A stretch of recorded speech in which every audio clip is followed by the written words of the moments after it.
como ya pseudo arquitectos que en un año van a estar con una matrícula profesional y que se van a estar rankeando con mucha gente. Hoy en día la competencia es muy diferente a lo que nosotros tuvimos. Nosotros no fuimos una generación de AutoCAD. Yo soy diseñadora a mano. O sea, yo era muy buena en dibujar a mano, los proyectos se hacían a mano, con rapidógrafos. Teníamos una visión más del diseño para trabajar en proyectos de vivienda, porque el tema dotacional en esa época era muy débil. Estaba a cargo del Estado y era otro panorama. Ahora ustedes saben, yo tengo una hija de 28 años que es diseñadora, pero no vive en el país. Ella se fue hace 5 años para Francia y ella hizo su camino en Francia y lo está haciendo allá trabajando con franceses. Y casi todos mis sobrinos, que son casi de su edad, se están yendo, porque pues ven que aquí no hay una buena promoción para ustedes. Sin embargo, ustedes ya salen en otra generación porque ya con la inteligencia artificial ustedes ya se quedaron rezagados sobre la generación que viene, así como yo me quedé rezagada sobre la generación del AutoCAD. Y hice el curso 3 veces y no aprendí. ¿Por qué no aprendí? Porque el campo en donde yo me comencé a desarrollar siempre o nunca me permitía estar en un escritorio. Y no era lo que yo buscaba. Pues eso no se debe decir, pero fui muy buena estudiante en diseño, era la mejor en taller y en expresión, era muy reconocida con mis compañeros en el tema del diseño. Malísima para las otras materias, yo perdía todas las otras materias, pero diseño era de 4.8 y expresión era de 4.85, porque para mí era importantísimo y central.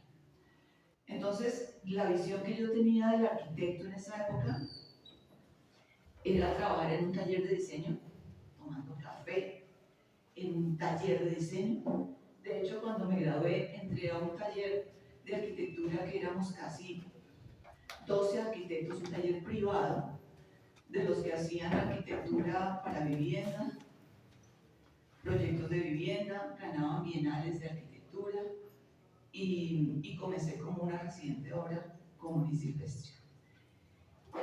Esa experiencia de haber sido residente de obra, por lo menos un año, y los obreros me cantaban ahí Chabela en el campamento, se burlaban de mí porque yo era muy chiquita, pero la experiencia de coger un ladrillo, de meter la mano en el concreto, de hacer un cuadro de hierros, de programar las volquetas, o sea, el tema de obra que no es para todos, que no era para mí porque yo me sentía Le Corbusier desde el momento, me sirvió muchísimo. De hecho, yo creo que el primer consejo para ustedes es, recién ustedes se gradúen, entren a una obra.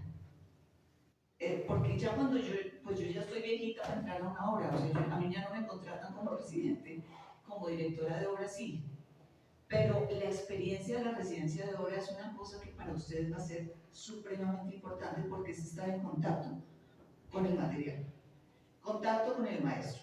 A mí me tocó un maestro que era formado en el SENA, que tenía una camioneta Chevrolet de esos de Platón y cargaba a todos sus obreros ahí y andaba con un surriago y le pegaba a los obreros. O sea, usted, y entonces andaba con el lejero, con el contramaestro, con el almacenista.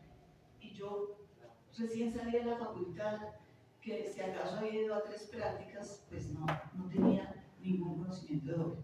¿Qué me tocó hacer? Decirle, maestro, enséñame.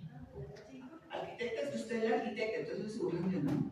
Arquitecta, es que usted es la arquitecta. Y dije, sí, pero maestro, yo no sé ni idea, no tengo ni idea. Y eso, digamos que esa humildad frente a esas personas, a uno lo vuelve grande.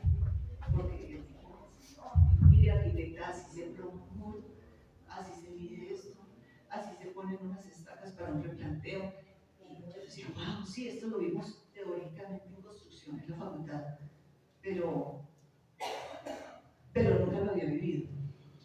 Entonces, digamos, yo no seguí en esa experiencia de la obra, desafortunadamente, porque como yo me creía la Le Corbusier, entonces entré a enseñar.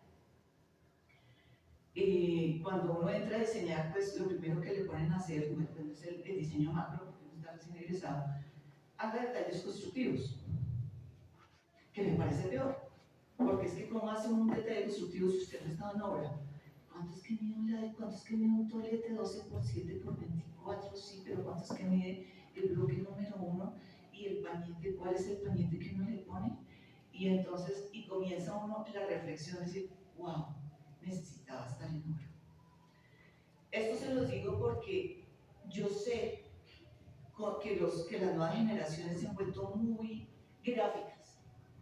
De hecho, yo he sido jurado en 7 concursos de arquitectura de colegios, que ahorita les contaré por qué.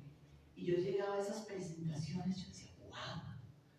Fui directora de investigaciones en la Facultad de Armenia cuando estuvimos en la reconstrucción después del terremoto. Entonces abrí el departamento de investigación allá en la facultad y manejaba los proyectos de grado. O sea, fui la primera, entonces los estudiantes, no, pero ¿para qué eso? Monografía, eso no existe, eso. El rechazo del estudiante a pensar un poco sobre el ideal. Entonces, pues básicamente, toda esta experiencia que uno va adquiriendo con el paso de los años es lo que a uno lo vuelve lo que es hoy. Yo hoy me siento una persona que me da valor pararme frente a ustedes, porque es que una persona que viene a hablarle a los estudiantes es una persona que tiene mucha responsabilidad, porque no es, yo me le mido y yo dicto una clase, no porque pues ustedes son como un tablero en blanco y ustedes tienen que llenar su propio catálogo. Agradezco que en el afiche Gilda nos llame como profesionales exitosos, egresados exitosos. Creo que la palabra exitoso es una palabra delicada, pero puede ser controversial. El éxito, ustedes lo saben, el éxito se hace es de fracasos superados. Entonces, yo creo que he tenido muchos fracasos en mi vida, 35 o casi 38 años de egresada, y sí me he estrellado con unas cosas. En esta época, pues ahorita veo muchas niñas, en esa época éramos 2 en la facultad con 35 hombres. Entonces, digamos, el campo de la mujer todavía no había entrado y nos veían como cosas como raras, o sea, está bien que pero pues finalmente me estrellé con muchas cosas, tuve muchos fracasos en trabajos, pero eso no lo arma, ¿sí? Bueno, digamos que estas crónicas se las cuento, es un poco para que conozcan un poco de mí. Hice la gestión cultural en el Rosario porque el tema del patrimonio siempre me gustó. Entré a la primera promoción de restauración en la Universidad de La Salle, en la Universidad Javeriana, y estaba haciendo la maestría en restauración, que fue la primera que sacó aquí el país. Yo no la pude terminar porque tuve un bebé y porque por temas de salud me tocó, para que el bebé no se expulsara, me tocó acostarme, o sea, fue una cosa combinada entre la maternidad, la maestría y el trabajo que me impidió, pues me tocó poner prioridades. Entonces yo no saqué el título de la maestría en restauración. Sin embargo, pues acudí durante año y medio a la Javeriana, que era en convenio con la universidad de una universidad española, que en este momento no me acuerdo.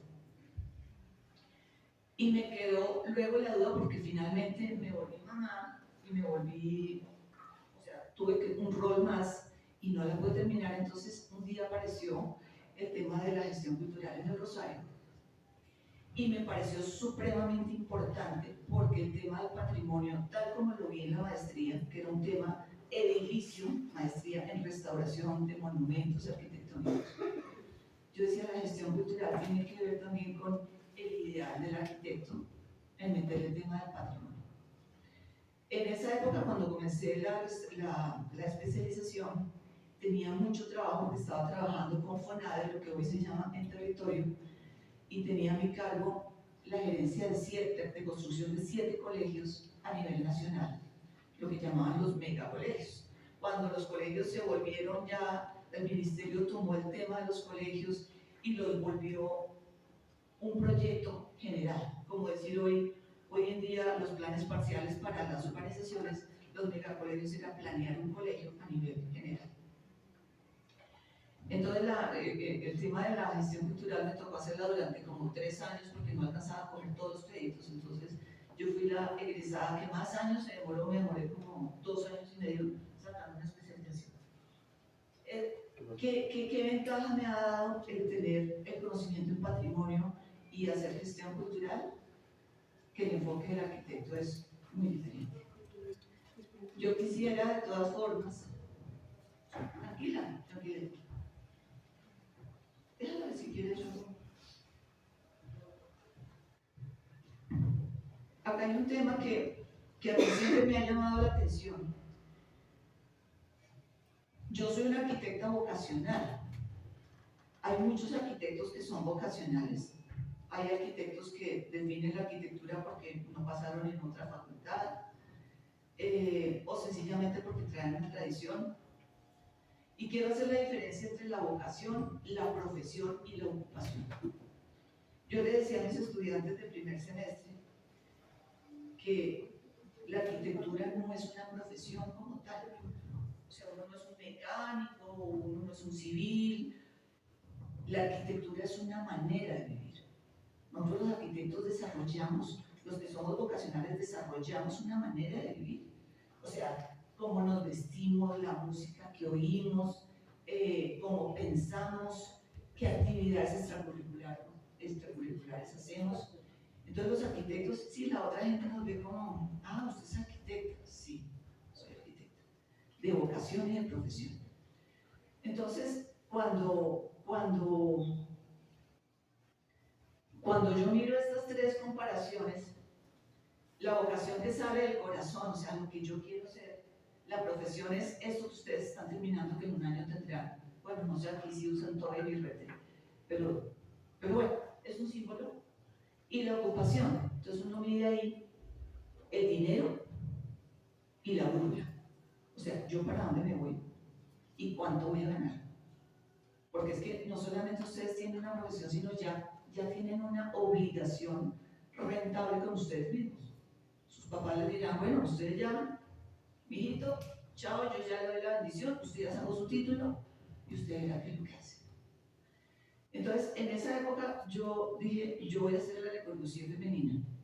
Pero hoy en día ustedes tienen muchas opciones, porque el arquitecto de hoy no es el arquitecto de hace 30 años ni en Colombia ni en el mundo.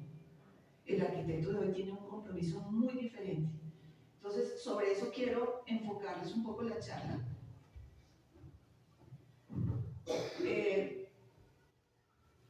Esto es un poco como resaltarles que el arquitecto tiene hoy más que un compromiso consigo mismo, es un compromiso con la sociedad. Compromiso, territorio y humanidad.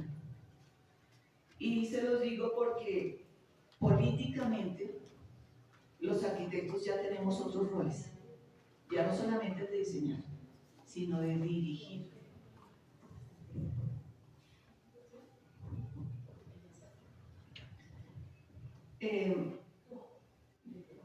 Yo he conversado con muchos gerentes de empresas constructoras y casi todos son ingenieros. Yo digo, pero ¿por qué?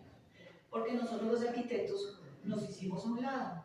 Nosotros renderizamos ahora con el AutoCAD, el Archicad, el BIM, la cosa, te iba a decir una grosería. Menos mal no se alcanza. Entonces nos volvemos los que hacemos las revistas, ¿no? Esos afiches divinos, pero con una cantidad de criterios escondidos. Entonces los gerentes son los ingenieros. Ellos manejan el flujo de fondos, manejan el flujo de caja, ellos manejan la programación. Usted, ingeniero, arquitecto, pásenme los render y pásenme eso, y nosotros aquí organizamos la junta directiva.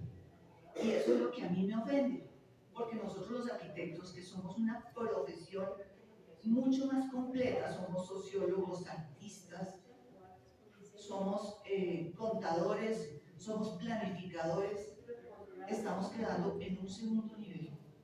Y eso es lo que ustedes tienen que ponerse y meterse en la cabeza, que nosotros tenemos que liderar nuestro oficio, no los ingenieros, los abogados. Yo cuando trabajé en FONADE, éramos, no sé, FONADE tenía 1.500 empleados contratistas. De los 1.500 éramos, por decirte algo, en un grupo éramos 15 arquitectos y 20 abogados. Y estamos en manos de los abogados. Los abogados hacían las actas, los abogados nos decían cómo entregar, cómo recibir, y nosotros, sí señor, sí señor. Claro, entonces, ¿por qué? Porque no conocemos la ley 80, porque no conocemos las leyes que nos rigen. Entonces, si usted va a entrar a lo público, tiene que saber cómo administrar la ley. Porque vamos a ser gerentes, supervisores, interventores de obra. Entonces, por esa razón, como no tenemos esos perfiles, nos pagan 2 millones de pesos.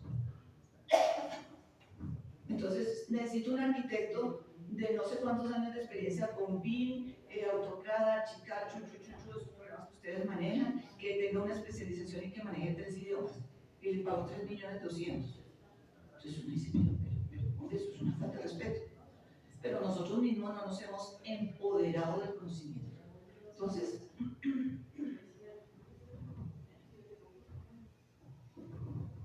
esta reflexión va a que el arquitecto no es el Le Corbusier que uno quiso ser. La arquitectura no se acaba en la forma, no se acaba en el plano. La arquitectura arranca en el plano. Usted tiene su proyecto y yo no les estoy diciendo que estoy en contra del diseño, pero por supuesto que no. Pero les estoy diciendo, abran los ojos, que hay mucho campo que pueden ustedes explorar. Nosotros tenemos una labor fundamental como arquitectos y es transformar.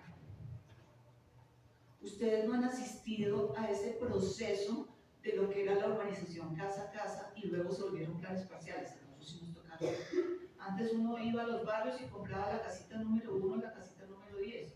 Hoy en día con los planes parciales, el promotor compra todo el proyecto, hace unos diseños y mete en unos bloques 300 viviendas y deja, claro.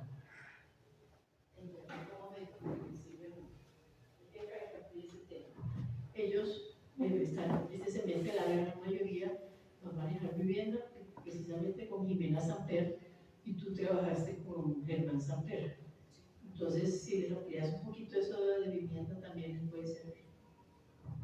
Bueno, sí, entonces, ¿qué pasa con los planes parciales? Los planes parciales reorganizan el territorio. No es lo mismo tener aquí estas 80 sillas, que eran las 80 casas, con estos andenes, sino me pongo las sillas de aquí para arriba, ¿sí? Me queda todo este espacio libre, y entonces hago zonas verdes, vías, ¿sí? Los compensatorios que se manejan en el plan parcial. Eso es un proceso al que nosotros no hemos asistido porque el urbanismo en nuestra época era muy poco desarrollado. Hoy en día ustedes lo pueden hacer, ¿sí? Pero entonces, esa transformación que nosotros queremos, que las facultades están propendiendo para que ustedes sean gente diferente, tenemos que pensarla en macro. Y no quedarnos en el plano, en el dibujo, en el AutoCAD, ni en ser dibujantes de las grandes empresas. Claro, uno tiene que comenzar por algo. Algunos harán pasantías como dibujantes, pero tenemos que superar eso. El arquitecto como agente del cambio.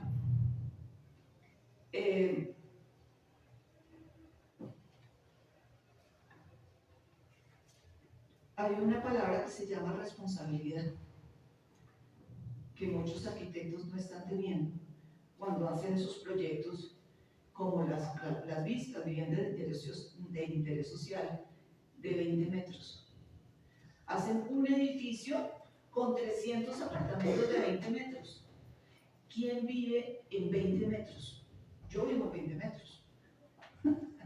Yo vivo en 20 metros, pero porque ya he vivido en 200, en 300, en pecados, y ahorita estoy en un proceso de reducir.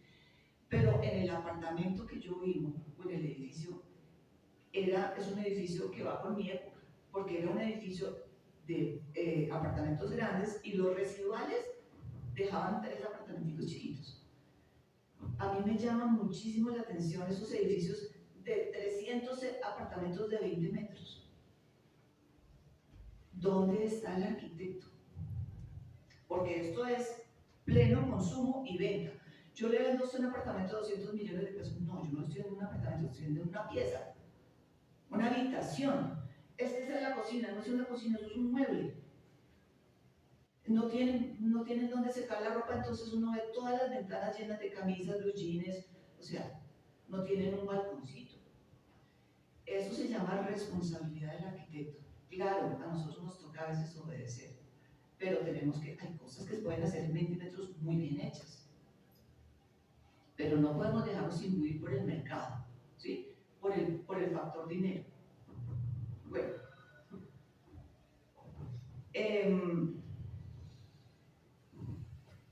hay un campo más allá del tema de vivienda. Yo creo que a todos les gusta mucho el tema de diseñar vivienda.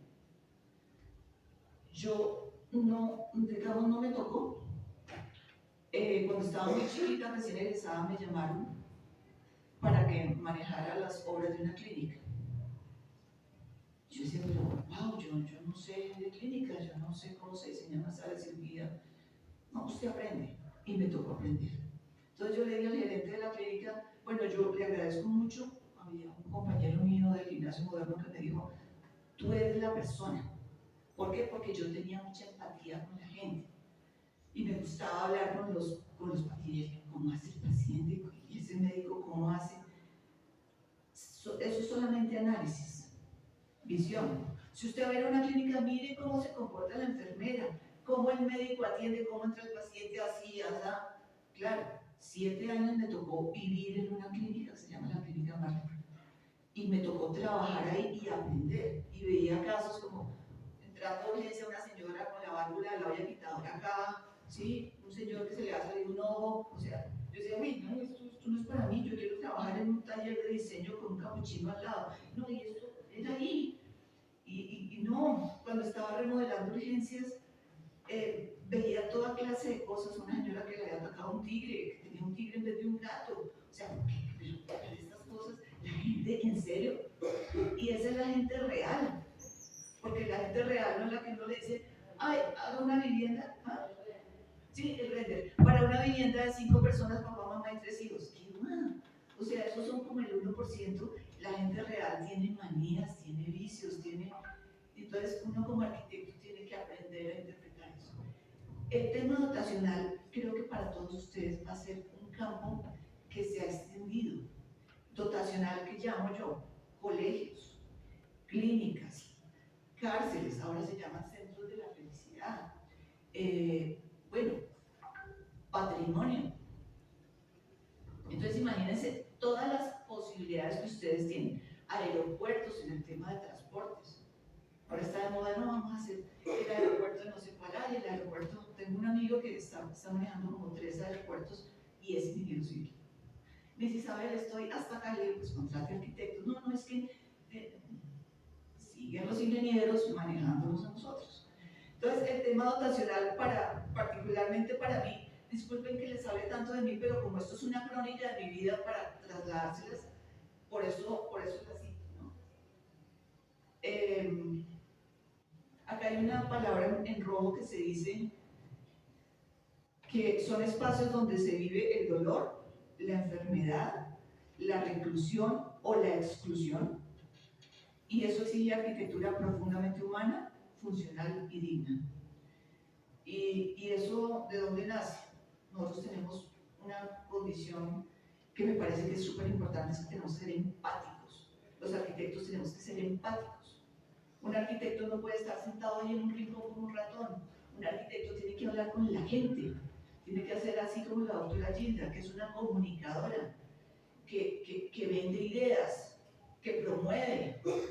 Esos somos los arquitectos. Tenemos que ser líderes. Entonces la vocación y lo que yo les quiero transmitir es que el liderazgo, pues, yo creo que todos nosotros nacemos con liderazgo, pero a uno no lo apachurran cuando chiquito y a otros no lo exaltan. A mí me resaltaron desde el tercero primaria. Me pusieron a cantar delante de un auditorio. Y entonces yo me volví, wow, y me volví líder, y entonces yo organizaba, y entonces traiga, y hagan. Y entonces eso necesita ser un arquitecto. El arquitecto no es una persona reconcentrada, fumándose un cigarrillo ahí, un puro, dibujando. Eso no es un arquitecto. El arquitecto tiene que salir, tiene que untarse de calle, tiene que ponerse los tenis. Y las arquitectas también. Las arquitectas podemos ser muy sociales porque nosotras las mujeres tenemos empatía con los niños, con los enfermos. Porque somos mujeres, porque somos más sensibles. Entonces tal vez por eso a mí me ha tocado liderar con esos procesos de dotacionales. Y no les estoy hablando de diseño. A mí nunca me llamaron para diseñar, a pesar de que quería hacer policía. Yo tenía un camino y la vida me mostró otro, pero me llamaron para ser gerente. Y entonces yo gerenciaba y yo he tenido a mi cargo mucha gente y les decía, mire, tenemos que hacer esto, manejar al cliente. Cuando uno trabaja en lo público tiene que manejar alcaldes, gobernadores, tiene que trabajar con contratistas externos, con entidades del Estado, con entidades privadas. ¿Y eso cómo lo hace uno? Hablando. Esto es un poco lo que les estoy contando.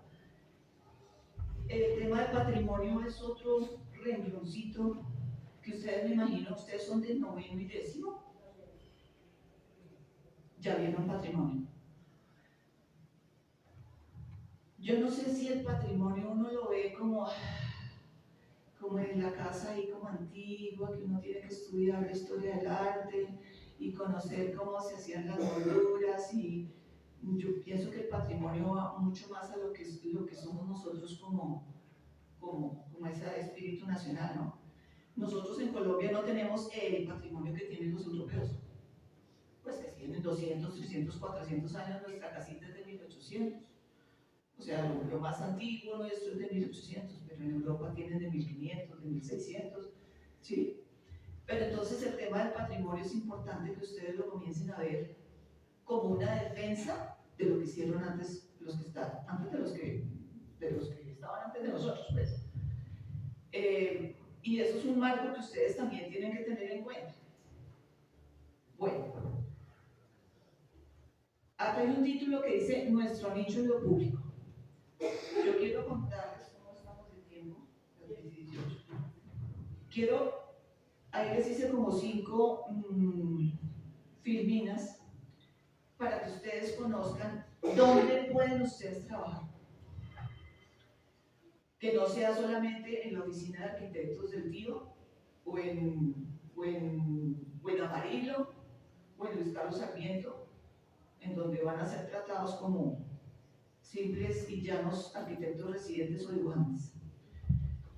Tenemos instituciones del orden. Esto es una muestra aleatoria. No, aquí me podrán faltar muchos, pero quería como enumerarlos, algunos que conozco y en los que he trabajado. Por ejemplo, el orden nacional central. Tengo muchos amigos en el Ministerio de Vivienda, pues obviamente que se especializan en construir vivienda. En el Ministerio de Educación, yo estuve manejando un proyecto con el Ministerio de Educación y con FONADE, que era toda esa ampliación de colegios y de megacolegios, y que fue una cosa loquísima porque derrumbó muchos estándares de lo que antes era la educación de los niños. Y éramos un grupo muy consolidado de arquitectos.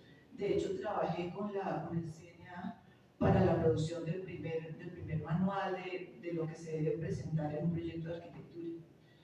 El Ministerio de Cultura, que ustedes saben, es el tema de patrimonio, está anclado todo con el Ministerio de Cultura. Ahí se hacen toda clase de proyectos, no solamente de restauración, sino de visión del patrimonio intangible, ¿sí? La ANI, la Agencia Nacional de Infraestructura, la ANI tiene, digamos, una complejidad diferente, y es que la ANI fue de las primeras que comenzó a trabajar con APPs. ¿Qué es una APPs? ¿Alguien sabe qué es una APP? Es una asociación público-privada. las APPs son una figura que se ha implementado para poder construir, porque el Estado no puede financiarlo todo. Entonces yo le digo, señor privado, venga con señor estatal, financiemos este proyecto. Y abrimos la licitación y abrimos. Entonces las APP son un camino con lo que se están construyendo las carreteras. Entonces, pero es que usted es arquitecta, sí, pero yo soy especialista en APPs. Y se gana un billete. Un arquitecto que sabe de APPs, mínimo cobra 15 lucas. Entonces, pues vayan viendo si también conocen el tema de los APPs, que necesita también formación. El DNP, que el Departamento Nacional de Planeación, hace cursos permanentes de APPs. Cómo se financia, porque eso tiene toda una estructura diferente, pero ahí estamos los arquitectos, con esa visión. Empresas industriales y comerciales del Estado que son empresas mixtas. ¿Qué quiere decir eso? Que tienen recursos del Estado pero que son autónomos. Por ejemplo, FONADE, en los que yo trabajé 11 años, el Estado le da a FONADE la plata y FONADE la administra. ¿Sí? Pero tienen un tema que ustedes también tienen que conocer, que es la regulación contractual especial, la ley 80. Cómo se maneja un proyecto, qué multa se le pone al contratista, qué hace el interventor, qué es un supervisor. Y ahí estamos 4.000 arquitectos metidos. Entonces, la empresa de acueductos y alcantarillado de Bogotá, tengo muchos colegas que están trabajando allá también, en temas varios de infraestructura. ERU, que era ERU hasta hace 2 años y ahora se llama Renovo, que es la empresa de renovación y desarrollo urbano, y que ahorita, pues con esta nueva gerencia que tiene, se ha procurado en hacer todos los proyectos de renovación urbana. Ustedes saben que Bogotá ya no tiene para dónde crecer. O sea, los lotes se están agotando. Ya nos estamos yendo a la autopista, ya nos estamos metiendo en los humedales, pero ¿qué están haciendo? ¿Qué hacen las ciudades en Europa? Las ciudades en Europa no se extienden, se renuevan. Entonces, la renovación urbana es un tema que aquí apenas está empezando. ¿Qué pasa? Ay, no, ¿de dónde viene el concepto del apartamento tipo loft? Yo vivo en un apartamento tipo loft. ¿De dónde viene eso? De la renovación urbana. Yo tenía en Europa una fábrica y la volví vivienda. Y entonces es un espacio único en donde aparece el loft. Entonces los arquitectos dijeron, oiga, sí, en vez de estar extendiendo, porque aquí ya tenemos vías, tenemos servicios públicos, pues cojamos este edificio, además muy bien construido, porque los europeos tradicionalmente construían muy bien, muy sólidamente. Dijeron, pues ya que tiene la estética y la armazón, reutilicémosla. Renovo está haciendo eso en muchos espacios y ahorita les contaré en uno específico, pero hay muchas empresas privadas. Ustedes se pueden asociar, ustedes se buscan un socio inversionista, el tío, el papá, el amigo, no sé qué, cogen un edificio viejo, se mandan sus diseños, sus renders y lo vuelven un edificio nuevo. Entonces acá hay una cantidad de espacios en el centro de Bogotá, en Teusaquillo, en La Macarena, en todos esos barrios residenciales que debemos preservar, que tienen pura arquitectura inglesa. Eso es otro nicho de trabajo para ustedes. Y no necesitan mucho más allá de tener contactos, de tener un socio inversionista y vámonos. Yo lo digo porque aparentemente dicen, no, pero es que a ustedes les parece muy fácil. Pues nada es fácil. Conseguir un puesto no es fácil. Hacer empresa no es fácil. Pero ¿qué es lo que ustedes están buscando? De orden distrital está la Secretaría del Hábitat, que también hay un campo impresionante para los arquitectos. La Secretaría de Educación. Yo no sabía que en la Secretaría de Educación había tanto espacio y me llamaron y estuve trabajando 2 años. Porque la Secretaría de Educación solamente atiende colegios del distrito.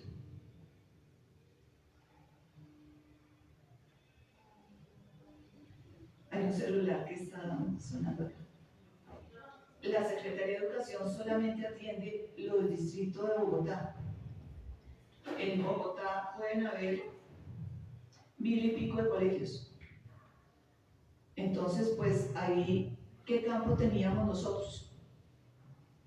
Mantenimiento de colegios. Y éramos por lo menos 80 arquitectos trabajando en eso.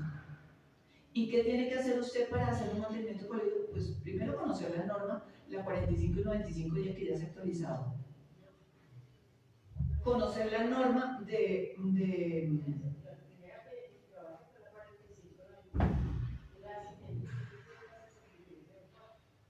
¿qué se trata de?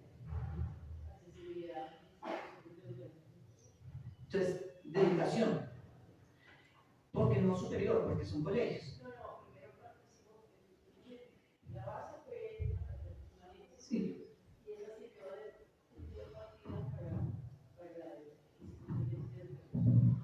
Ok, ¿qué es la norma 4595? Es simplemente antropometría.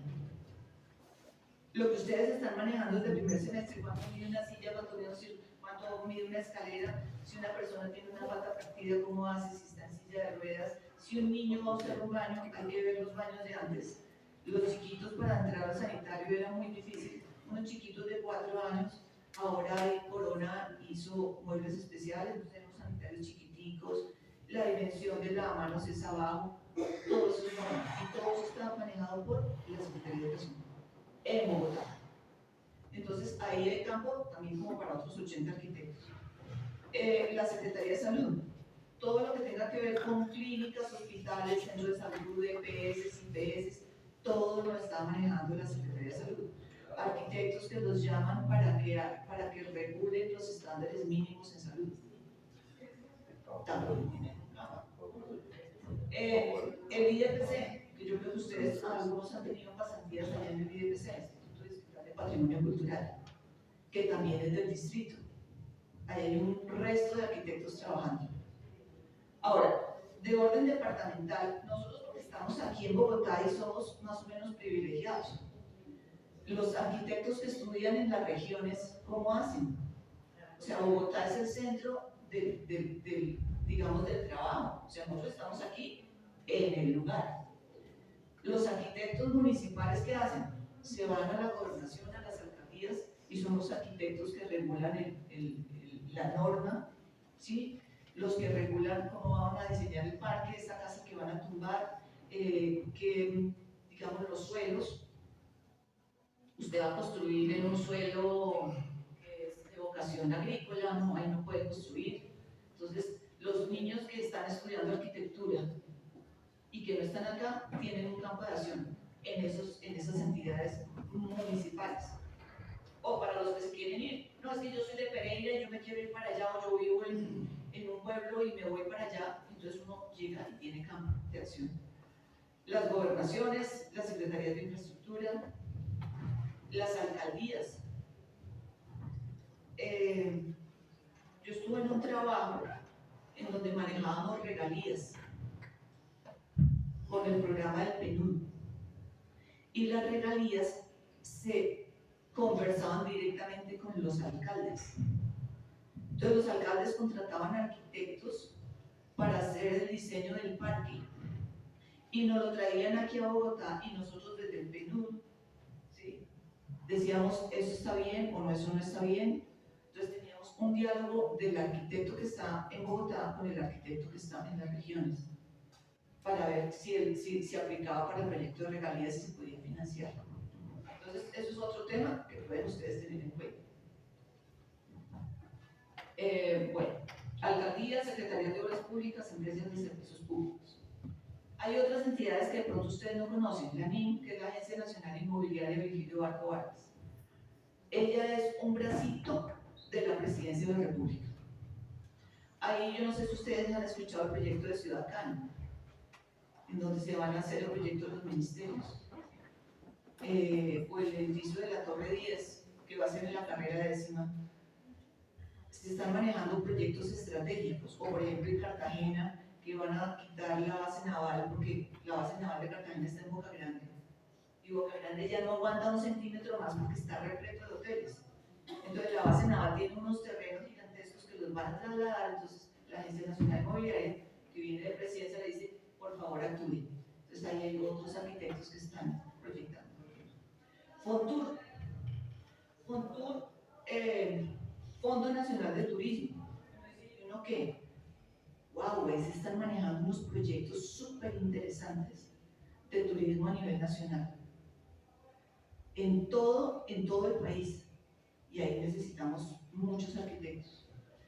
La UNGRD, pues que la Unión de la Unidad de Gestión de Riesgos, que también, pues obviamente que necesitan conocer una reglamentación específica. Organismos de control, Contraloría. Tengo un niño que yo lo tenía como supervisor, es ingeniero civil, y otros arquitectos, y lo llamaron de Contraloría para que revisen proyectos desde la Contraloría. A ver si tienen digamos, el 100% de los requisitos o que no se sabe si eso es de dudosa procedencia. Y ellos tienen que tener ahí un perfil pues, muy jurídico, pero muy técnico. El PNUD, como ya les comenté, se manejaban muchas regalías que vienen del petróleo. Entonces, ¿esto quién lo manejaba el PNUD? Yo estuve trabajando allá, pero esto lo manejaba el DNP. El DNP, digamos, en asocio con el PNUD, se manejaban todos los proyectos de regalías que vienen desde hace años.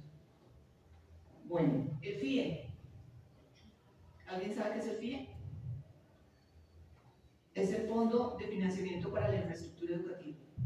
Entonces, los colegios, instituciones y universidades no solamente las maneja el Ministerio de Educación, sino la Secretaría de Educación, y ahora hicieron una unión con el FIE, y el FIE maneja como 3.000 arquitectos, porque ellos son los que van a supervisar las obras, porque es que son tantos que una sola entidad no los puede hacer. Entonces, esto lo está haciendo el FIE. La USPEC. ¿Alguien sabe qué es la USPEC? Bueno, la USPEC, pero sí saben qué es el IMPEC. El IMPEC es no sé qué, instituto carcelario, no sé. El IMPEC es el que maneja todo el tema de cárcel, la administración de las cárceles. Pero resulta que necesitaban hacerle mantenimiento a las cárceles y ellos, pues esa no era su vocación, entonces hicieron una figura que se llama los PEC, que se encarga de solamente manejar el tema de infraestructura carcelaria a nivel nacional. Tienen unas oficinas en la 98 y son pisos enteros de arquitectos y de ingenieros manejando el tema de cárceles.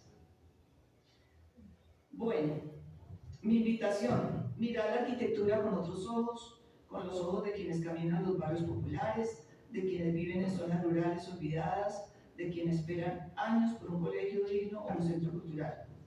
Pensemos desde ahí, trabajemos desde ahí, porque es ahí donde realmente la arquitectura cobra sentido.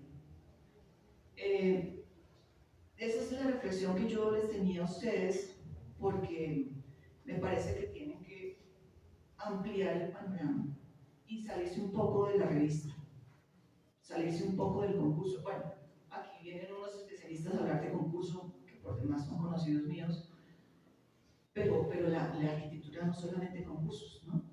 La arquitectura es gente real. Quería contarles, pues básicamente, que yo me hice arquitecta hospitalaria porque aquí no ha habido especialización en arquitectura hospitalaria, sino trabajando en Clínica Marley, y me tocó hacer el programa médico arquitectónico, el PMA, recorriendo el país. Ahí fue cuando estuve con Germán Samper y con el gerente de la clínica. Nosotros viajamos a los Estados Unidos a ver la tecnología de las clínicas. Y esto, les cuento que esto fue hace 20 años, un poquito más. Y entonces uno dice, pero ¿cómo así? Las clínicas en los Estados Unidos son encapetadas. Y aquí la Secretaría de Salud ni siquiera nos deja ponernos unos ¿cómo se llama? Unos esquineros. El concepto allá es muy diferente, porque el concepto del mantenimiento de las clínicas en Estados Unidos es diferente.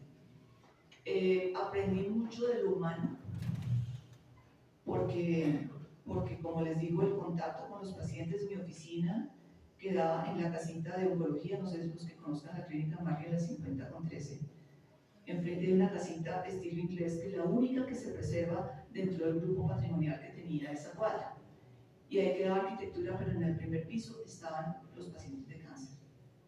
Y ahí les hacían las quimioterapias.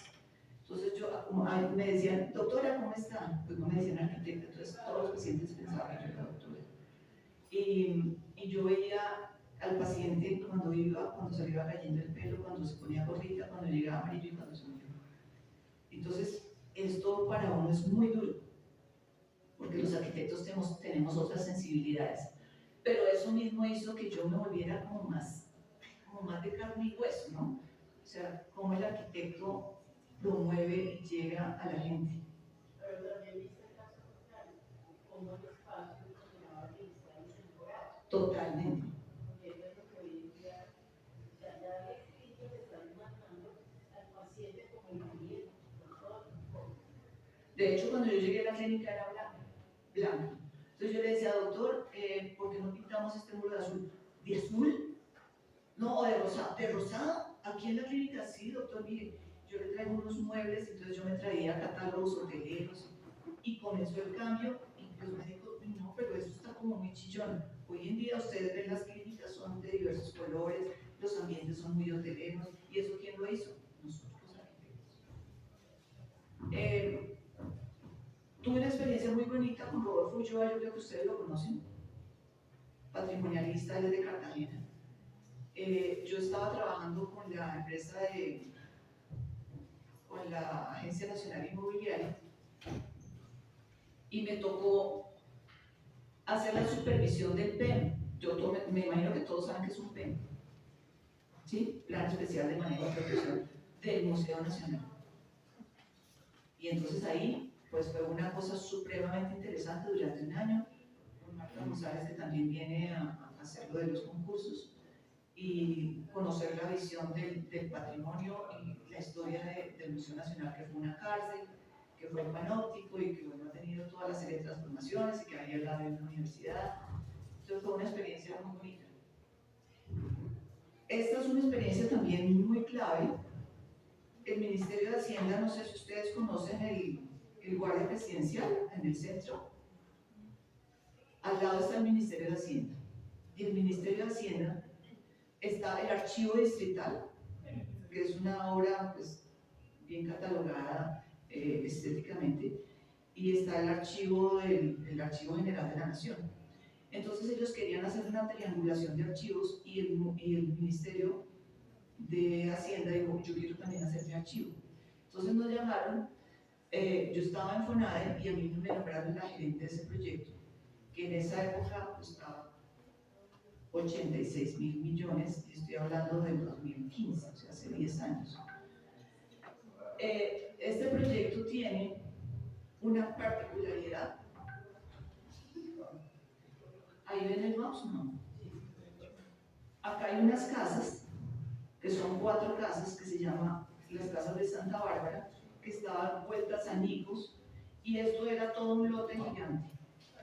Entonces tocaba, nosotros contratamos un consorcio español después de una licitación pública, quedó un consorcio colombo-español, y se restauraron las 4 casas y se construyó el edificio de archivo del ministerio.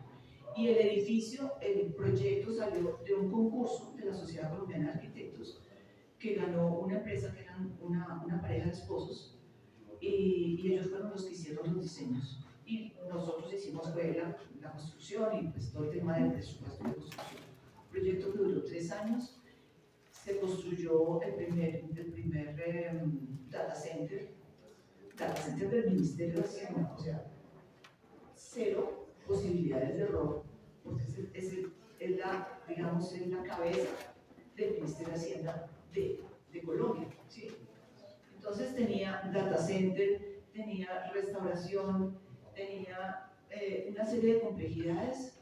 Un día me llamaron, un sábado a las 2 de la tarde, arquitecta, me llamaron los contratistas, tuvimos un problema porque se cayó la calle.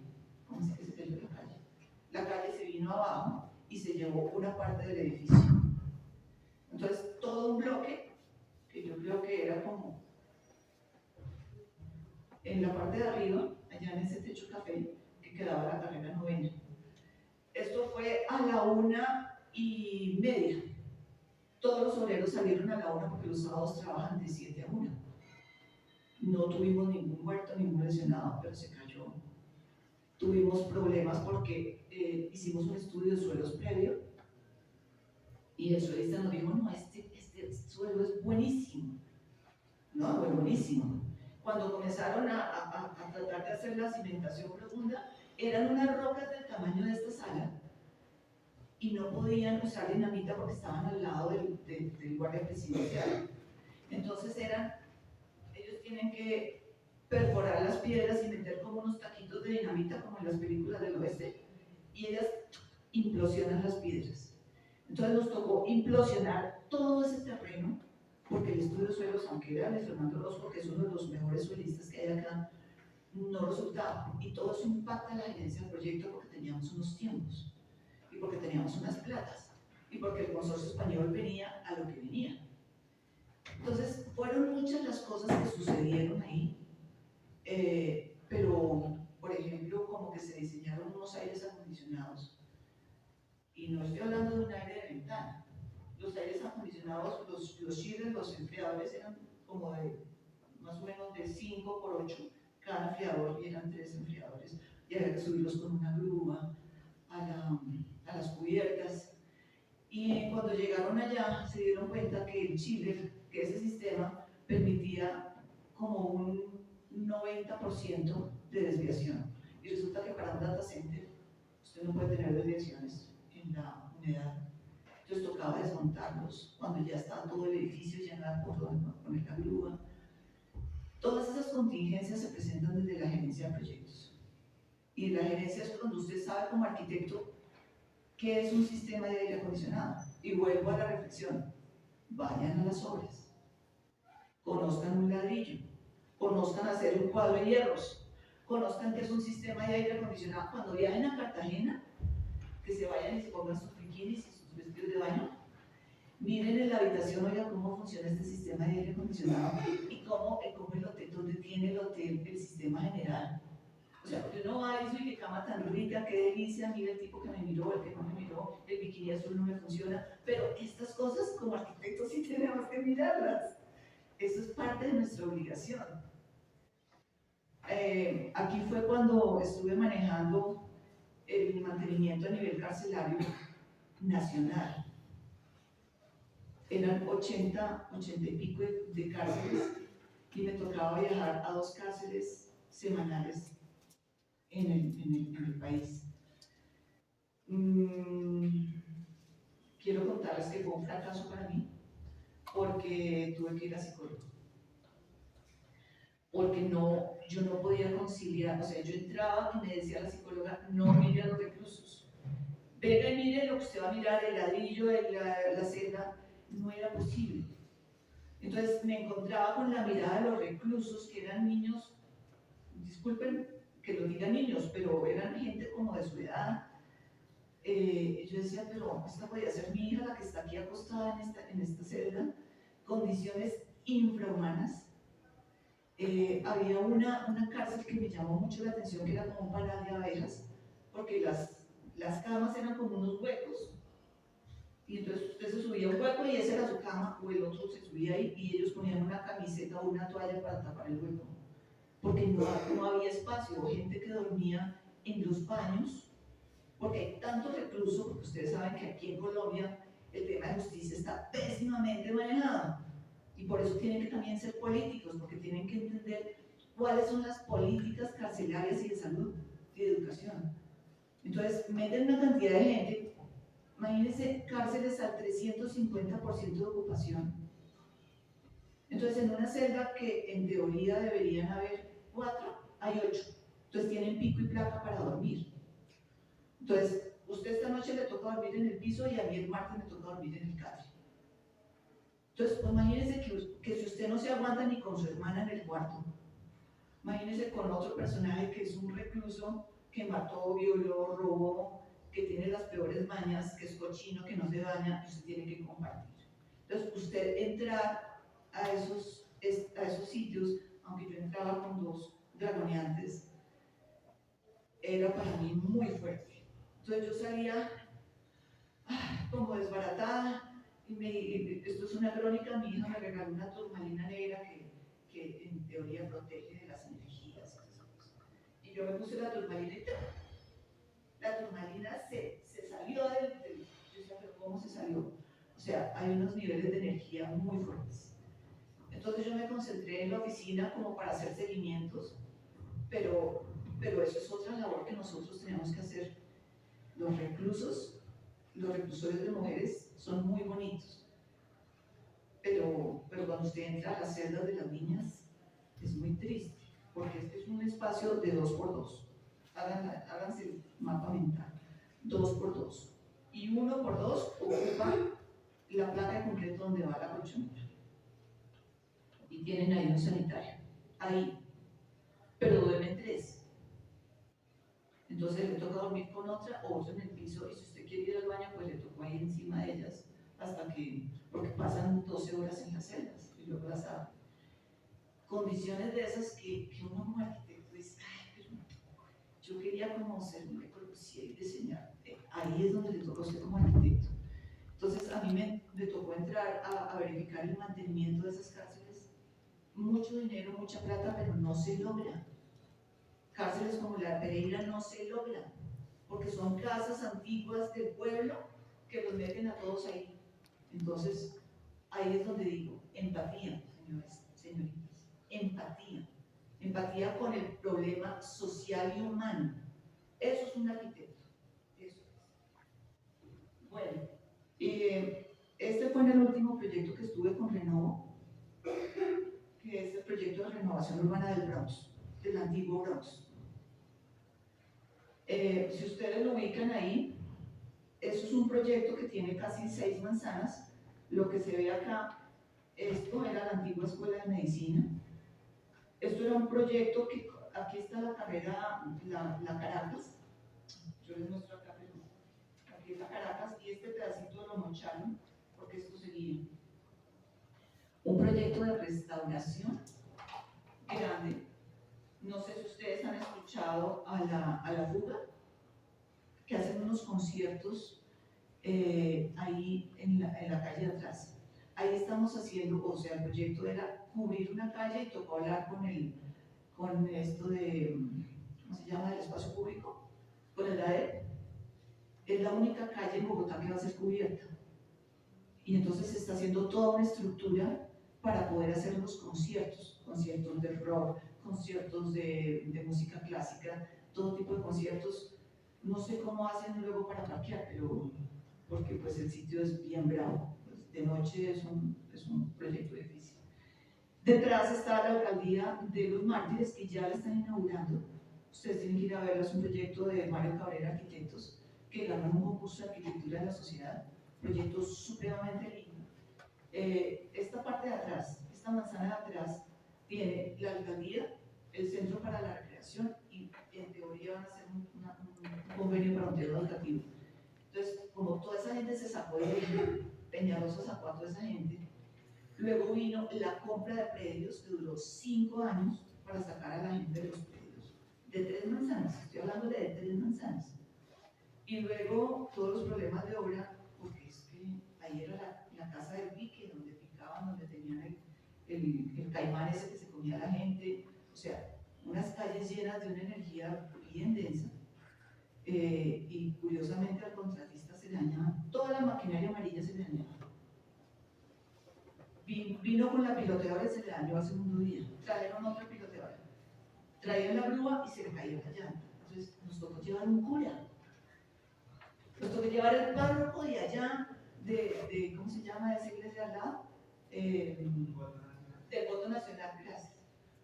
Y el párroco echaba ahí, pues porque entiendan que tiene una calle donde pasaban muchas cosas, donde estaban los saiyajines.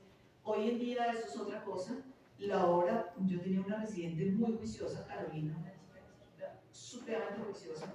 Me decía, aquí no puedo llegar después, no puedo salir después de las 4 porque aquí esto es una venta de droga violenta. Entonces, ahí y eran niñas, o sea, chicas las que estaban ahí. Pero se está sacando adelante el proyecto. Yo creo que ya el año entrante se está terminando. Vale la pena que vayan y lo vean, Entonces, pues, yo no sé si conocen a Juan Pablo Ortiz. Juan Pablo Ortiz es el diseñador, y ahí está con la firma se llamaba BOO, Ortiz con estos otros arquitectos que me pasan. Bueno, esta es la última filmina. Yo quiero que miren ahí, hay dos matas, dos plantas. Una es una palmera y la otra es un árbol. La palmera crece hacia arriba. Usted siembra una palmera y le va saliendo un pedacito. Tiene que ir al jardín botánico, que allá hay unos ¿cómo se llama? Estudios guiados que le hablan a uno bellísimo. Entonces viene la palmera creciendo y crece y se va para arriba con un solo palito. Yo pensé que la arquitectura era como una palmera, que yo iba a surgir así, derechita, y que iba a llegar y iba a sacar las cuatro hojitas y sería la arquitecta más famosa. Y resulta que no, que resulta que uno como arquitecto es como un árbol, porque es que el árbol tiene una cantidad de ramas y uno no solamente crece para arriba, uno crece para los lados. Entonces tiene todo lo que yo les he contado en los espacios en donde me ha tocado trabajar. Cada trabajo a uno lo llena de mucho conocimiento. Entonces, hoy en día yo ya no me siento una palmera, yo me siento un árbol. Y sé que si Dios me la presta, cuando tenga 80, 90 años voy a seguir dándolo, porque es que para mí esto es una vocación. Entonces traten de ser como árboles, traten de ver el mundo con unos ojos curiosos, con unos ojos diferentes. Pregúntense, toca el cuatro y los instrumentos de tecla, y ella es una, y de percusión, entonces tiene la caja, ¿cuál fue la que me dijo que compró las últimas? La de percusión. Entonces uno llega a la casa de ella y se estrella con 70.000 instrumentos, ¿no? Yo solamente toco la guitarra y toco aguardiente, pero me divierto. Entonces, muchachos, en serio, hagan que su profesión de arquitecto sea una manera de vivir y ofrézcanle a los demás esa riqueza. Y eso es todo. Muchas gracias.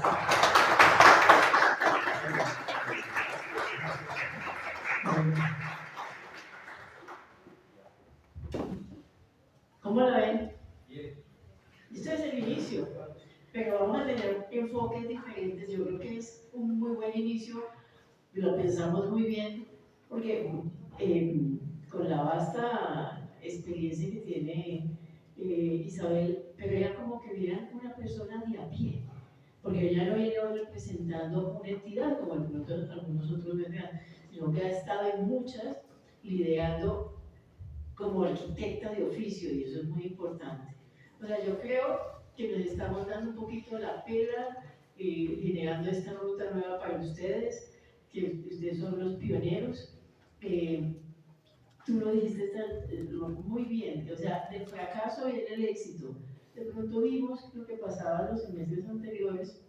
Yo voy a escribirles luego en privado a cada grupo, porque vamos a tener unos cambios de horario. Voy a propender las conferencias más seguidas, porque a mí me encuentran en otros espacios, entonces yo les voy a ir contando esa parte. Ahora más tarde les voy a pasar una rúbrica que deben llenar. Esto nos debe de ir dejando unas pequeñas conclusiones, y queremos aquí hacer este reconocimiento a la arquitecta, agradecerle por parte de la Vicerrectoría Académica de Promoción y Desarrollo, en nombre de la Dirección de Egresados, sobre todo el programa de arquitectura, de la Facultad de Arquitectura y Diseño de la universidad, donde tú eres egresada, por la valiosa participación en este seminario que hemos hecho como programa piloto de profundización de práctica profesional, que lo hemos denominado agremiaciones profesionales, relacionamiento y articulación con el sector externo y experiencias de arquitectos egresados exitosos. ¿Sí? Con tu intervención, ejercicio de la arquitectura pública. Muchas gracias. Vamos a entregar entonces.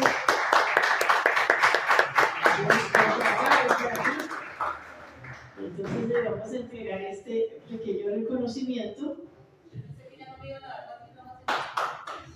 No, claro que sí, me puedes ayudar acá. Tú eres arquitecto. Y esto te lo mandan de la universidad para que Solo para ir a comer. No, no, es el PIN de egresados. Entonces, un aplauso para ti.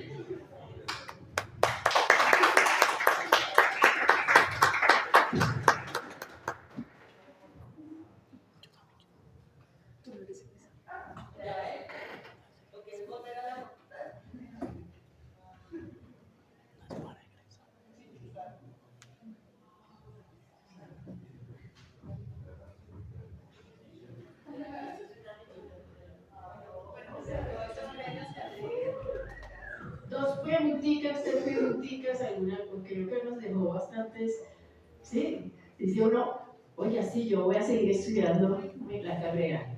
¿Alguna pregunta en especial? Pero yo tendría una pregunta, es decir, usted fue solita, tocó las puertas, ¿cómo va de un lado a otro? ¿Por qué rota de una entidad a otra?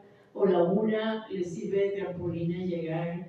¿O es una experticia que permea en otras? En otras empresas, ¿no? ¿Se preguntan todo eso? Si ven que fíjense que no es solo, es que me encanta porque fíjense la palabra Revit y Render hoy no apareció. Yo misma promoví el semestre pasado estas conferencias, porque es una herramienta, no es el todo, es un minúsculo momento. Entonces, la verdad que yo quedaron contentos. ¿Alguien quiere hacer una pregunta? Yo sé quién quiere hacer una pregunta. Esa arquitecta es buena, una arquitecta súper creativa.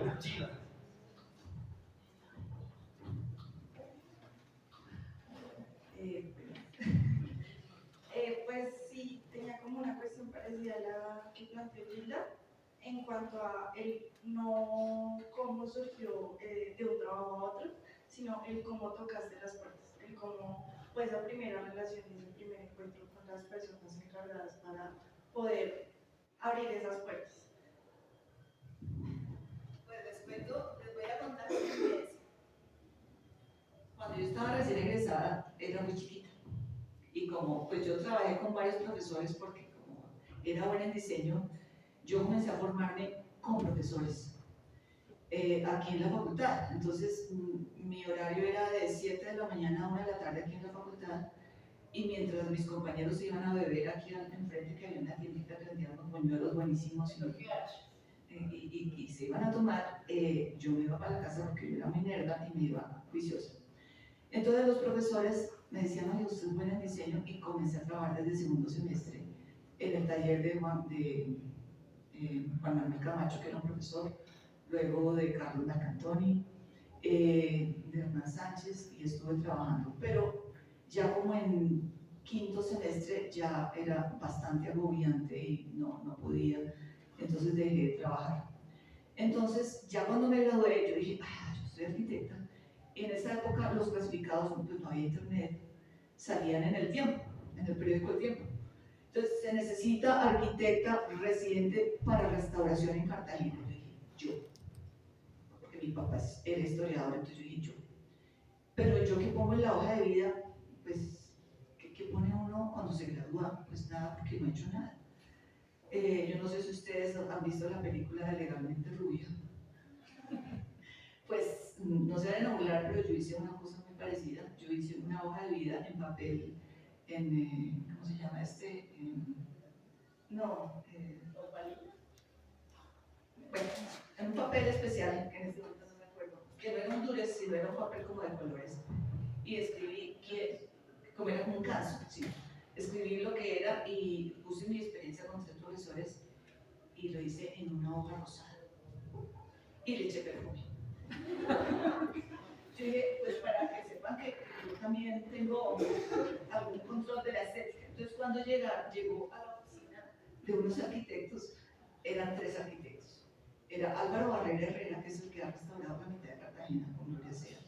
Hugo Herrera, que era bienal de arquitectura, y Jorge Hoshino, que es un arquitecto japonés.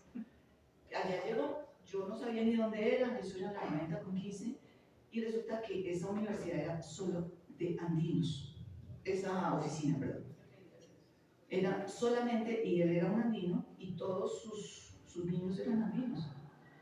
Y entonces el tipo sacó él me cuenta, pues porque pues yo no estaba ahí, él me cuenta que cuando sacó la hoja, llegaron pues 40 hojas de residentes de obra, y llegó ese y dijo, pues esto huele a perfume. Y entonces, como olía a perfume, él la miró. Dijo, y esta niña pues no ha trabajado en nada, pues sí, trabajó en la facultad, pero huele a rico, llamémosle, y es de apellido rico. O sea, huele a rico y es de apellido rico, pues llamémosle. Entonces yo llegué allá, pues imagínense ustedes, no, sin haber trabajado en nada, muy bonita y ya, pero... Entonces me dijo, ¿y usted tiene experiencia? No, doctor. ¿Y usted ha trabajado en obra? No, doctor. ¿Pero esto es una residencia ahora? Sí, doctor. ¿Pero quiere? Sí, hagan cualquier cosa.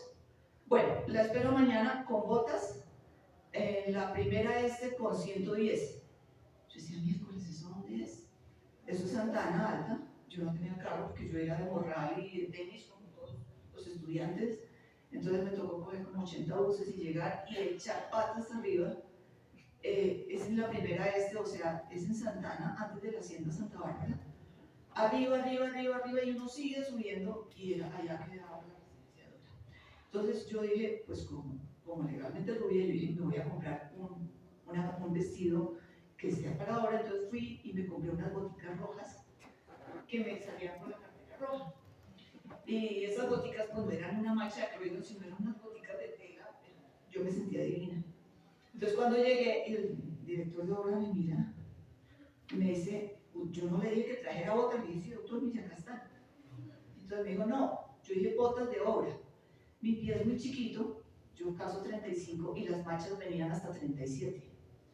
Entonces me prestaron unas botas y yo me pegaba con todo y me iba de jeta contra el planeta porque el cerebro calcula el tamaño del pie. Entonces cuando usted va a subir una escalera se estrellaba con todo. Fue bastante frustrante, los obreros me cantaban, o sea, fue muy duro. Pero yo pues, me sentía muy segura y comencé. Fue la primera vez que yo pasé una hoja de vida y la primera vez y la única vez que yo busqué empleo así. De ahí en adelante, pues ellos vieron que yo no era muy buena residente porque no sabía lo que era un ladrillo ni nada, entonces me pusieron en la oficina, además porque me agarraba con todas las propietarias porque eran señoras muy elegantes, esposas de políticos, y no les quiero decir el nombre, y una señora esa llegaba con un abrigo de piel a la oficina y me decía, oiga niña, pues yo le pago su salario acá, porque yo soy dueña de ese edificio. Entonces usted tiene que hacerme esto, y yo, sí, señora. Bueno, la señora me regañaba, me vaciaba, y mis colegas en esa época se fumaban los talleres de arquitectura. Esto era un gran taller de arquitectura. Mis compañeros le quemaban el abrigo a la señora porque era un tóxico de señora. Bueno, me hicieron llorar, me tocó tomar whisky, bueno, todo, ahí me aprendí. Pero de ahí en adelante, digamos, pasando de la crónica, yo misma me di mi espacio y el voz a voz funciona. Porque de ahí me dicen, oiga, la necesitamos para tal sitio. Yo llegaba a ese sitio y aprendía. Cuando antes de enterar a Marley me dijo un colega, un amigo del gimnasio Morano, me dijo, mira, necesito hacer un centro de adopción, remodelar un centro de adopción. Y yo, mejor dicho, era solamente una sala de juegos de 12 metros. Yo, mejor dicho, el proyecto de la Bienal para esa sala de 12 metros. No, lo dibujé, de todo. Y el tipo me decía, oye, ¿en serio? Todo esto con una sala de juegos, planos, plantas, cortes, axonometrías, color. Me dijo, ¿sabe usted la que necesito para Marley? Y de ahí salté a Marley. En Marley estuve 7 años. Como les dije, fue un aprendizaje total. Y de ahí me llamaron a lo público. Yo dije, yo nunca he trabajado en lo público. Y comencé con FONADE. Y de ahí, yo no sé, como que la gracia de Dios, o sea, cuando uno le pone pasión a las cosas, la gente lo ve.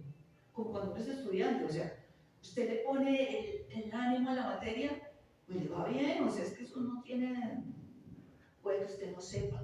Había mucha gente que sabía mucho más que yo.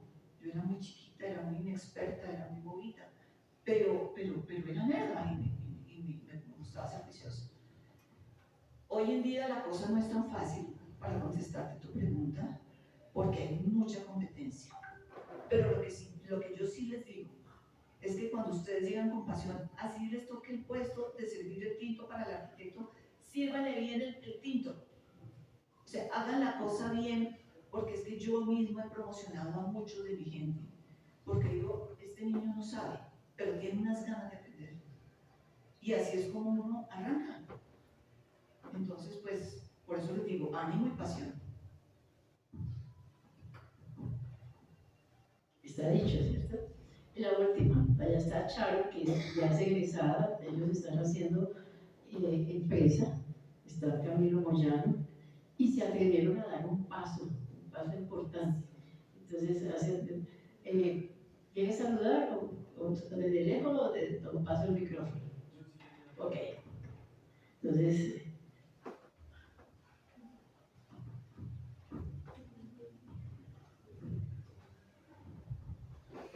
buenos días.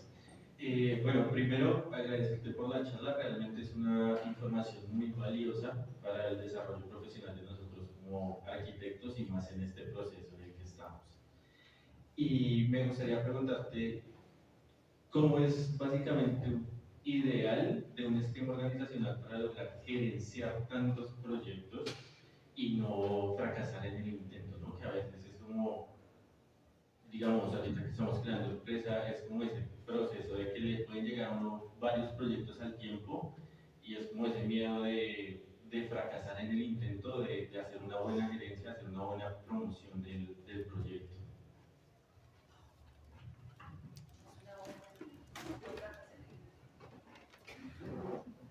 Yo me retiré de las entidades públicas porque me llamaron a hacer un proyecto de un megacolegio en Casanare, en donde llegó el primer piano a Colombia, donde se estudió la vorágine. Y es un pueblito que solamente tiene una calle, la de arriba y la de abajo más. Y allá íbamos a hacer un megacolegio, entonces me dijeron, sálgase y haga su empresa. Hice una empresa, contraté una cantidad de arquitectos, diseñadores, monté oficina, pero no tenía socio, era solo yo con yo. ¿Y por qué fracasé? El diseño fue espectacular, eso sí. Conseguí unos muchachos muy apasionados, hacían las cosas muy bien, conseguí un director técnico que los guiaba, pero el asunto es que no supe emprender. Es decir, si yo estoy dedicada al diseño, ¿a qué horas visitaba clientes? ¿Dónde hacía convocatorias? O sea, yo estaba imbuida en el proyecto. Entonces, ¿cuál es el consejo que yo les doy? Al inicio de la charla les decía, no podemos dejar que sean los ingenieros los que manejen las grandes empresas, porque nosotros no estamos liderando, nosotros nos estamos dejando, ¿me contrata? Ay, ¿me contrata por favor? No, venga, yo busco mi nicho y yo propongo, pero necesitan tener diversificada la empresa, o sea, una persona que maneje la parte técnica y una persona que maneje esa parte externa, que esté pendiente de la convocatoria, qué concurso está sacando la sociedad, venga, ¿cómo hacemos para llegar a ser una mínima, ¿cómo se llaman estos? Una mínima cuantía, que es como uno comienza, como contratista. Una mínima cuantía, creo que la ley permite que sean hasta, creo que eran, en este momento no sé cuánto es la mínima, en esa época eran como 80 o 110 millones de pesos. Entonces yo hago eso, punto, metámonos a eso. Entonces usted tiene que conseguir un cargo de contratación, porque si usted va a estar en lo público, la mínima cuantía generalmente se hace a dedo, pero para hacerla a dedo usted tiene que demostrar un factor económico, o sea que usted tiene cómo respaldar su proyecto y que no va a dejar, que lo que me pasó a mí, pero lo mío era, digamos, diferente. Tiene que demostrar proyectos, entonces ustedes todo lo que hagan saquen certificaciones, comienzan a sumar. Yo hice 3 metros cuadrados, 8 metros cuadrados, 2000 metros cuadrados y van sumando. Entonces, ¿cómo no fracasar en el intento? Es duro, yo no les digo que no. Es duro, ustedes se tienen que registrar en la Cámara de Comercio, que yo creo que ya lo hicieron. Tienen que tener un tema tributario, porque es que las empresas tributan. Gane o no gane, usted tributa, usted paga avisos y letreros, usted paga el ICA y usted paga una cantidad de cosas que se inventa el Estado para acabar con los chiquitos, con los que somos chiquitos en empresa. Pero usted asesores a un contador, sí. Ay, ¿yo qué hago? ¿Será que hago una unipersonal o hago una SAS? No sé, ¿ustedes son SAS? SAS es la mejor figura, ¿sí? Asociación por no sé qué, ¿cómo es que se llama? SAS es Sociedad por Acciones Implicadas. Gracias. Entonces, esa es la mejor figura para comenzar y porque tiene un tema tributario más fácil. Entonces, usted consígase un contador, a mí no, para que no tiene que pagar, dígale, venga, yo cómo me enfoco. Usted con un buen contador que le diga qué es lo que tiene que hacer mensualmente y usted se quita el tema tributario. El tema de arquitectura no lo voy a decir porque ustedes lo saben mejor que yo, el diseño, consígase una serie de asesores, un hidráulico, un estructural, un eléctrico, y participen en proyectos. Usted no tiene por qué contratar. Venga, usted se junta en este proyecto, ¿no? Yo le pago cuando me pague. Entonces, el tipo es un buen elemento. Entonces, usted tiene que tener un abanico de profesionales. Ahora piden la SCT, ahora piden una cantidad de gente que antes no pedía. Gerenciar es manejar los recursos de una manera organizada. Todo lo podemos hacer.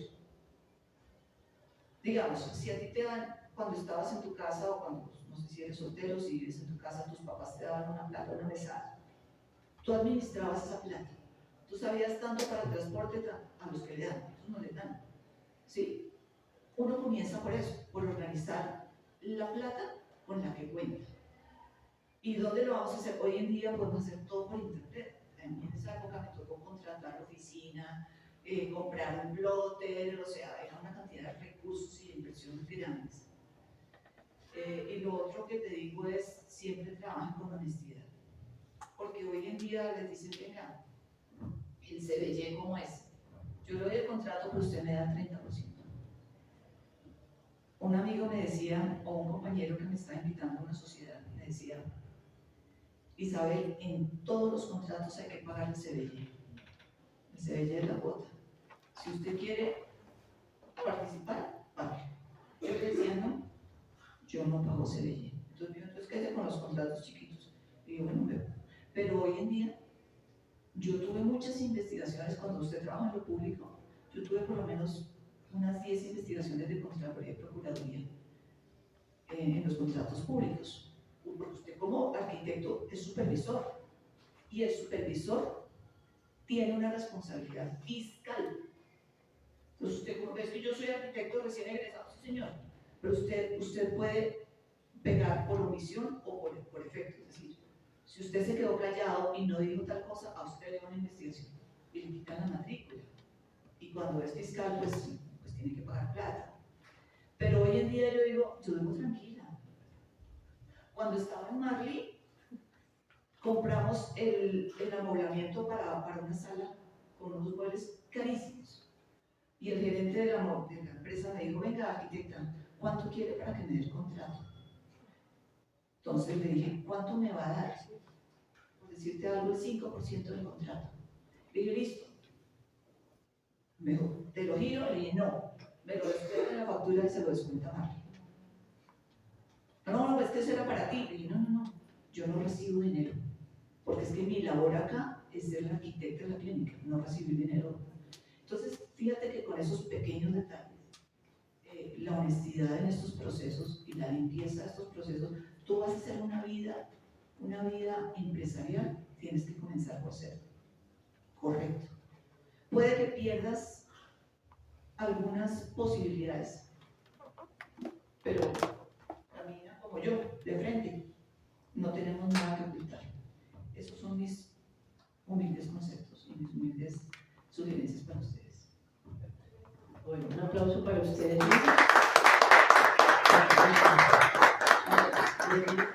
Ya les voy a mandar ahí una rúbrica para que cada quien haga, si hay que tomarlo nota, pues es muy importante.